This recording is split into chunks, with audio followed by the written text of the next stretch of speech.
Dear students, Assalamu alaikum. Today is our 12th topic in the series of QuickBooks. And today we are going to learn how to delete, edit or merge an account. This account, as you may know, is chart of accounts. We already done a sequence on chart of accounts and adding chart of accounts to it. Our QuickBooks chart of accounts. जैसे कि आप जानते हैं कि chart of account किसी भी accounting system की जान है। इसके ऊपर बेस करके हमारा सारा अकाउंटिंग सिस्टम मौजूद है। लास्ट सेशन में आपने एक नया अकाउंट ऐड किया था और आपको जैसे याद होगा कि हमारे चार्ट ऑफ अकाउंट में पहले ही से हमारी कंपनी की मुनासिबत से बहुत सारे अकाउंट्स मौजूद होते हैं, लेकिन ज़रूरी नहीं कि वो हमारी सारी रिक्वायरमेंट एक वक्त में पूरी कर सके। इसीलिए हमें कभी कभार कोई नया अकाउंट ऐड करना पड़ता है और गैर ज़रूरी अकाउंट डिलीट करने पड़ते हैं। आइए देखते हैं कि हम ये काम अपने क्विक बुक्स में कैसे करेंगे।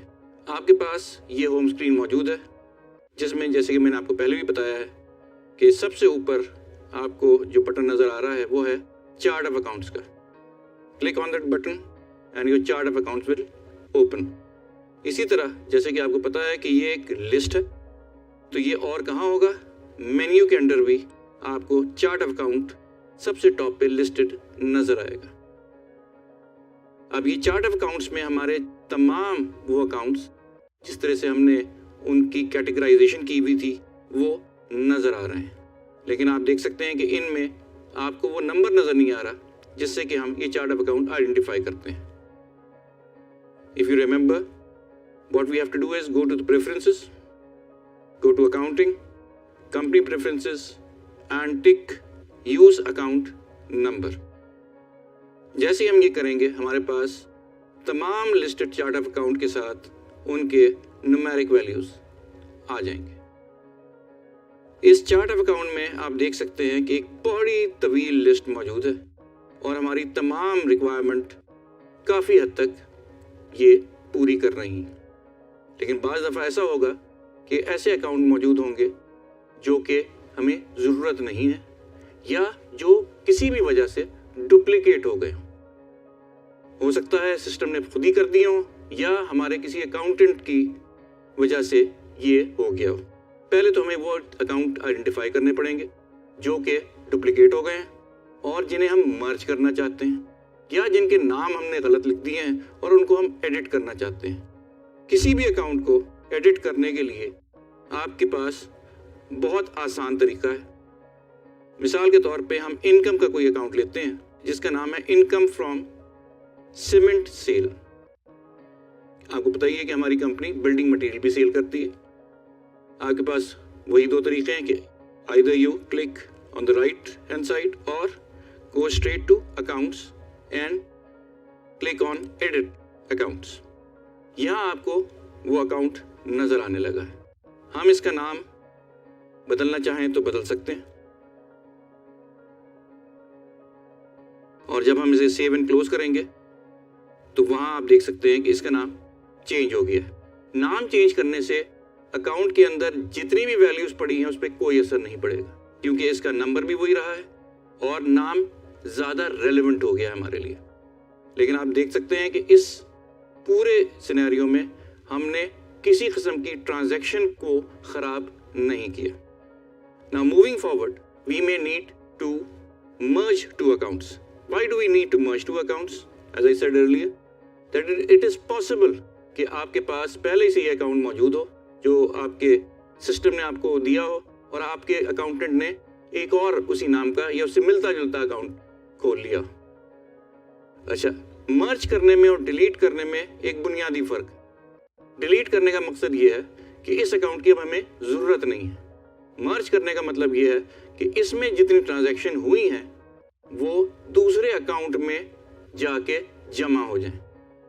इसको कैसे किया जाता है, ज़रूरत कैसे पड़ती है, आइए एग्जाम्पल के साथ हम देखते हैं। Let's take another example. हमारा एक अकाउंटेंट है जिसका नाम है 47400 और ये है जी रेंटल इनकम।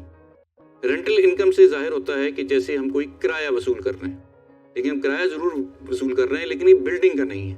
हमें क्लियर होना चाहिए कि हम रेंटल किस चीज़ का ले रहे हैं।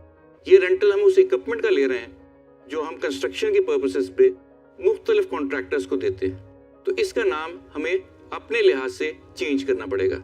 रेंटल इनकम आपका डिफॉल्ट नेम था जो सिस्टम ने आपको दिया, लेकिन आपको अपने लिए इसको बेहतर बनाने के लिए नाम चेंज करना है। Once again click on the right hand side and go to edit account.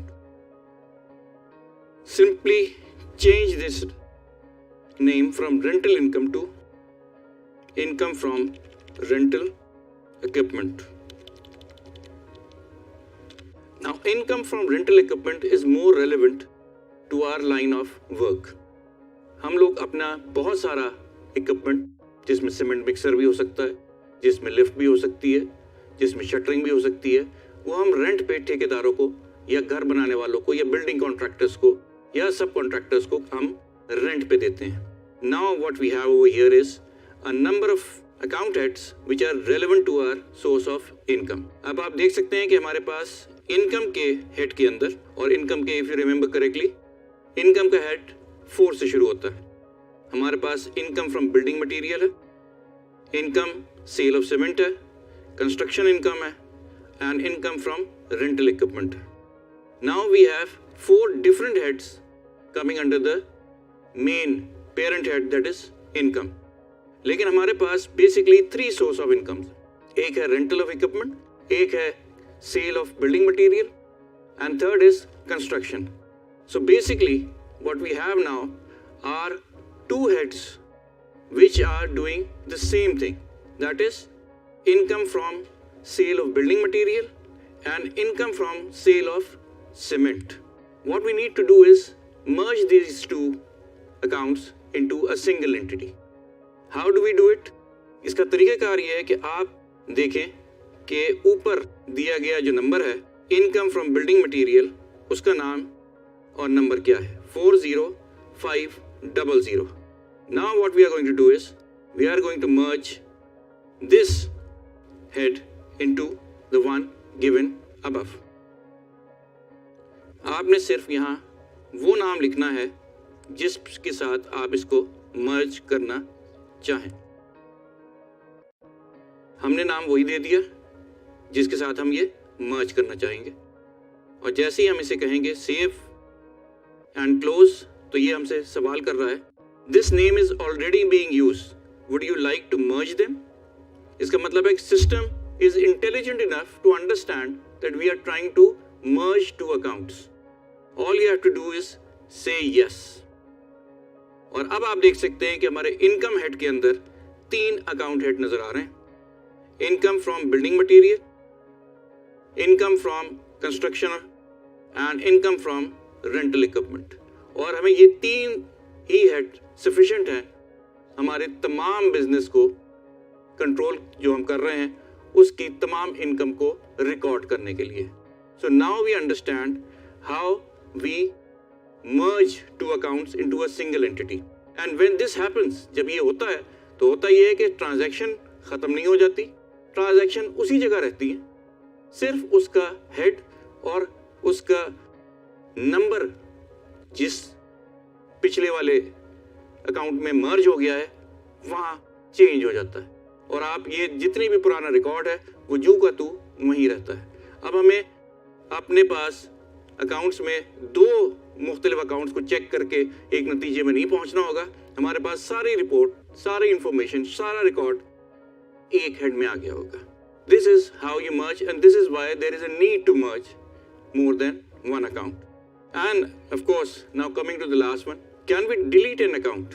Yes we can, but we can only delete such an account which has no transaction associated with it.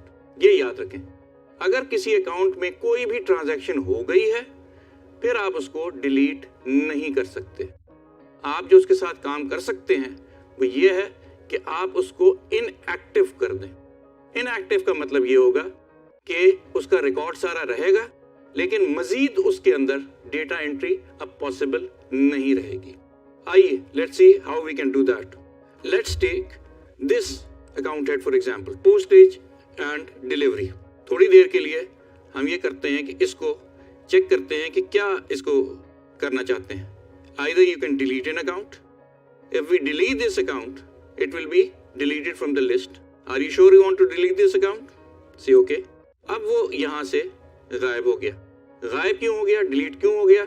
As I just told you before, जिस भी account head के अंदर कोई transaction नहीं है उसे हम delete कर सकते हैं. जिसमें भी कोई ट्रांजैक्शन है, what we need to do is we need to basically inactivate that account. अब यहां एक और हेड है जिसका नाम है जी पॉलिटिकल कंट्रीब्यूशन. यहां अगर आप इसको एडिट करें और आपको ये नजर आएगा, नीचे लिखा है अकाउंट इज इनएक्टिव. इसको टिक कर दें, सेव एंड क्लोज. जैसे ही आपने सेव एंड क्लोज किया, वो अकाउंट हमारी लिस्ट से गायब हो गया. लेकिन क्योंकि उसके अंदर ट्रांजैक्शन थी इसलिए वो मौजूद है. अगर आप किसी एक्टिव ऐसे अकाउंट को डिलीट करना चाहें जिसमें पहले ही से रिकॉर्ड मौजूद हैं तो डिलीट नहीं होंगे. अब आप देखिएगा नीचे जहां ये बॉटम पे एक जगह लिखी हुई है इंक्लूड इनएक्टिव. इसका मतलब ये है कि अगर आप चाहें तो इस लिस्ट में इनएक्टिव रिकॉर्ड्स, इनएक्टिव अकाउंट्स भी देख सकते हैं. All you have to do is click on this check box और जैसे ही आपने इसको चेक बॉक्स को ऑन किया, आपको नजर आ रहा है पॉलिटिकल कंट्रीब्यूशन वापस आ गया और उसके साथ एक एक्स बना हुआ है. एक्स का मतलब ये है कि although this account is no more in use but the data is available and it is part of a list that is previously we have entered data in this account. इस account को कैसे खत्म करेंगे, इसका data कहाँ लेके जाएंगे, वो एक अकाउंटिंग का तरीका होता है कि आप उसमें से सारा डेटा या सारी इंफॉर्मेशन, सारे रिकॉर्ड उठा के किसी दूसरे अकाउंट में ट्रांसफर कर देते हैं. लेकिन इवन देन क्योंकि उसके अंदर ट्रांजैक्शन कम से कम एक हो चुकी है, इसलिए you can not delete this account. So now just revising what we have done today, we have done how to add, edit, merge, delete and inactivate an account, and also how to look up all those accounts which we inactivated during course of our discussion. Okay, that's all for today. Thank you so much.